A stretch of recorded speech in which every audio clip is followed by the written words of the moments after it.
안녕하세요. 변호사 조아영 채널의 조아영입니다. 기타 스캔들이었죠. 유일하게 아마 법원 장면이 나온 것 같아요. 맞아요. 저는 이제 그런 거랑 상관없이 엄청 재밌게 보고 있는데 달달함을 늘 초과하는 로맨스에 지금 빠져 있는데 전 이 스릴러 장면이 나오는 게 싫어요 지금. 아마 많은 시청자분들도 그러지 않을까 전 생각하고 있는데 지난 12화를 보면서는 여러분들도 많이 의문을 갖거나 좀 궁금하거나 막 속상하거나 이런 내용들이 있을 수 있어서 급히 어제 본 방송을 오늘 간단히 리뷰를 해보려고 합니다. 집을 찾아가서 긴급 체포한다고 찾아가서 체포하는 장면이 있었거든요. 그렇죠. 이제 처음에는 네. 체포를 하려고 했던 건 아니고 이제 동생 그렇죠. 선재에 대해서 의심을 하고 선재를 이제 네. 뒤쫓아갔죠. 뒤쫓아가서 집에 초인종을 누르니까 안에서는 볼 수 있었잖아요. 당연히 우리가 누군가 뭐 초인종을 눌러서 잠깐 들어가도 되냐 그러면 안 됩니다 해야 되고 이제 경찰 소속을 밝혔어요. 그렇기 때문에 준비되지 않은 상황에서 굳이 문을 열어준다는 건 생각할 수 없는데 선재가 미성년자였기 때문에 그냥 문을 열어주고 말죠. 뭐 드라마 설정이었겠지만 그리고 나서 두리번 수색을 하죠.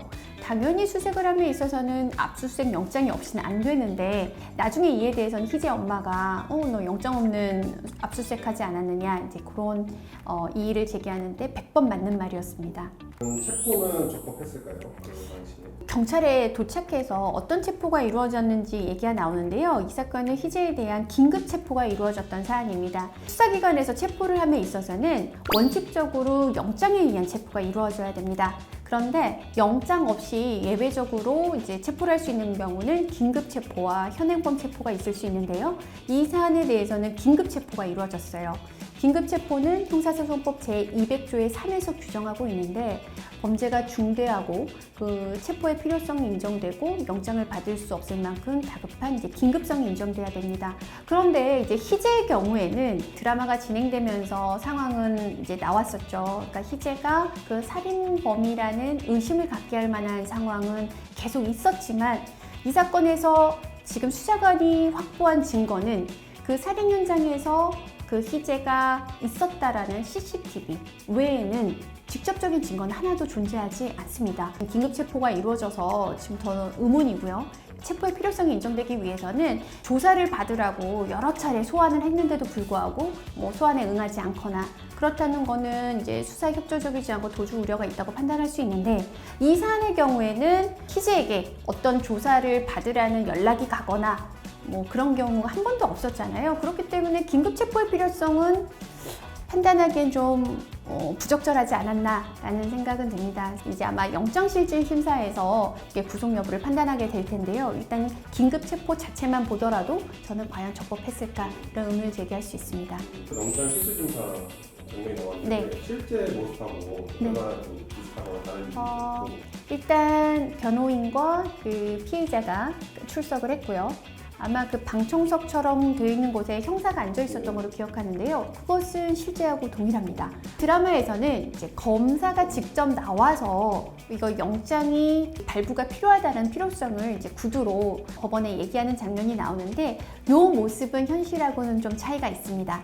통상적인 사건에서는 검사가 직접 출석을 하지 않고 실질심사를 진행하는 이제 판사님과 대상자인 피의자를 변호하는 이제 변호인 이렇게만 법정에 있게 되고요. 검사는 대부분은 출석하지 않고 예외적으로 검사가 본인이 이제 기획수사를 진행했거나 사전영장을 청구해서 이미 되게 많은 양의 수사를 진행해서 영장의 필요성을 얘기해야 될 경우에는 그 내용이 이제 기록만으로는 어렵고 검사가 충분히 그걸 소명해야 될 필요성이 있을 때는 출석을 하는 경우가 있지만 더 많지 않은 경우입니다. 제가 이제 사전영장이라고 표현을 했는데 이 사안은 사후영장이에요. 아까 말씀드렸던 것처럼 뭐 긴급체포나 현행범 체포를 미리 체포를 한 상황에서 구속영장을 청구하는 경우는 저희가 사후영장이라고 얘기합니다. 그러니까 영장실질심사에서 일단 진술을 거부하게 하고 그 다음에 심신미약을 주장하는 것이 좀 적절하냐 이 질문이셨는데요. 일단 첫 번째는 영장실질심사에 대해서 좀 오해가 있는데요. 영장실질심사에서는 이 범죄의 유무죄를 판단한다기보단 이 사람이 수사를 하는 과정에서 구속 상태로 수사를 할 것이냐 불구속 상태로 수사를 할 것이냐에 대한 판단입니다. 영장실질심사 과정에서 뭐 어떤 선처를 얘기하거나 이런 것은 판단되는 것이 아니고요. 다만 이 사람이 꼭 수사 과정에서 구속을 해야 되느냐, 그 필요성을 판단하는 재판입니다. 지금 희재 엄마의 변론 방향이 적절했을까? 그거에 대해서는 이 사안에서 주어진 많은 내용들을 제가 종합적으로 고려한다면 적절하지 않은 판단이었습니다. 일단 우선 영장실질심사라고 하더라도 이 혐의 사실에 대해서 인정 여부는 가장 기본적인 이제 어떤 변론의 중심이 될 텐데요. 희재는 본인의 혐의 사실을 부인하는 입장이죠. 혐의를 부인한다는 것은 이제 증거인멸의 우려도 더 있지 않나 이렇게 판단 가능성이 높은데요.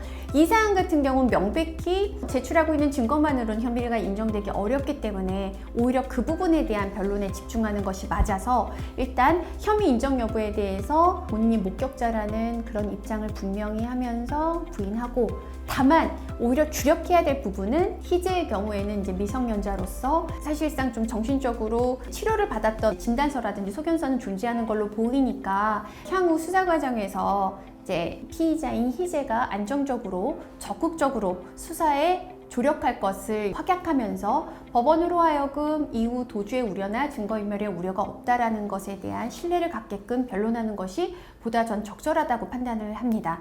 근데 이제 문제는 이 엄마인 변호사의 진술이 전혀 신뢰가 안 가는 상황이 됐거든요. 이제 현실이라면 변호사를 바꿔야 돼요. 왜냐하면 그 변호사의 변론의 방향은 적절하지 않았고, 이제 그 변호사와 일단 피해자와의 신뢰관계도 없겠지만, 여기는 엄마라서 예외적이지만 실제 사안이라면 법원도 이 변호사의 무턱대고 심신미약을 주장하면서 진술을 못하게 했던 이후의 변론 방향에 대해서는 신뢰가 좀 없지 않을까. 이 사안을 정리하면 우선 희재는 부모님이나 동생과 같이 거주하면서 주거가 안정되어 있기 때문에 도주의 우려가 없다는 점, 그리고 본인이 갖고 있는 뭐 핸드폰이나 이런 거를 이제 적극적으로 제출하면서 뭐 증거인멸의 우려가 없다는 점을 좀 소명하고요. 세 번째로는 이제 부모님의 직업이라든지 이렇게 안정적인 직업을 갖고 있는 사람들이기 때문에 부모로서 아이의 어떤 이후 수사에 협조할 것을 함께 다짐해서 법원으로 하여금 도주 우려나 수사에 비협조적이지 않을 것이라는 것을 신뢰하게 하는 것, 이제 그런 방향이 변론으로서 보다 적절하지 않을까라는 생각이 듭니다. 오늘은 저희가 1타 스캔들의 12화를 보면서 법적인 절차나 쟁점에 대해서 말씀드렸는데요. 일단 임의 수사의 한계는 어디까지인지, 그 다음에 긴급 체포의 요건은 어떻게 되는지, 영장이 청구됐을 때 영장 실질심사는 어떻게 이루어지는지를 말씀드렸고요. 무엇보다도 희재의 엄마인 변호사가 지금 진행하고 있는 변론 방향은 매우 부적절하다라는 말씀을 드려보면서 또 이런 내용 들으시면 좀 드라마 보는 재미가 더 있지 않으실까 생각이 됩니다.